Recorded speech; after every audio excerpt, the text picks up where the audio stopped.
Namukele la ku-channel yethu la esichaza khona kabanzi ngamaphupho ukuthi-ke achaza ukuthini. Siyazi-ke sonke ukuthi-ke abalulekile nanokuthi-ke izindlela achazwa ngawo azifani. Khona kobuziwe la uthi yena uphuphe nje efake ubuhlalu noma kuye kube ukuthi ubona ubuhlalu ephusheni. Uma ukuthi umusha kule channel, shaya subscribe-ke ukuze phela-ke mhla sengiphosta enye ividiyo uzoyibona, utshele-ke nabanye beshaya subscribe.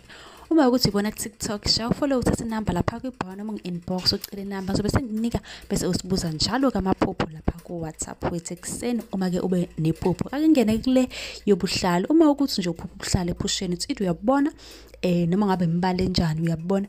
Angiqale la, abaningi banokudideka futhi banokuthuka uma ukuthi-ke baphupha ubuhlalu, basuke benalokho ukuthi ish sekumele-ke ngiyothwasa ngena umgomo. Abaningi banokucabanga lokho, kanti cha, ukuphupha nje ubuhlalu kusho ukuthi-ke ungumuntu-ke othanda izinto ezinhle, ngingayibeka kanjalo. Kanti-ke uma ukuthi uyaphupha lobu buhlalu bakho uyabuthunga nje, ubuthunga kahle, uyabulungisa impela, lokhu kusho ukuthi-ke umuntu nje ozokwazi ukwenza izinto ezisebenza ngezandla.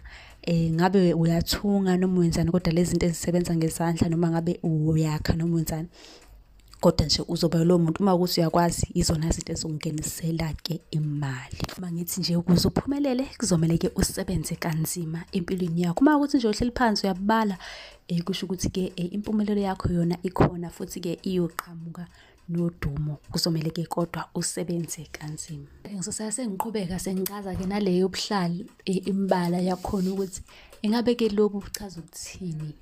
Kuyenzeka futhi esinye isikhathi ukuphupha ubuhlalu kanti-ke unesiphiwo-ke unesiphiwo sabantu-ke abadala mhlawumbe bakungenile. Ake sithi-ke uphupha ubuhlalu obu-white, lobo-ke kusuke kuyisithunywa somoya esiphakamisa-ke idlozi ukuthi-ke kukhanya ubuhlalu obuyelo isithunywa spirits and inzuza.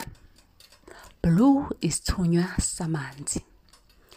Obomvu umndiki, umnguni, our blood ancestors, ukuthi-ke bayazivikela. Omnyama ubugedla, amandla okuqina, usuke kuvala-ke imoya emibi le ethunyelwe kuwe. Okuhlaza umlozi, idlozi lentaba. Oblue nomhlophe umndawu, phinde kubekwe ispirit sasemanzini. Omhlophe no-red umnguni, kuphinde kube our blood ancestors. White and yellow isithunywa samanzi somndawo.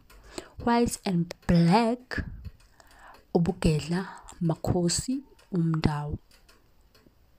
Uma ukuthi nombuzo ungabuza-ke la kwi-comment section, zobe sengibuya-ke neyakho ividiyo ngizokuphendula.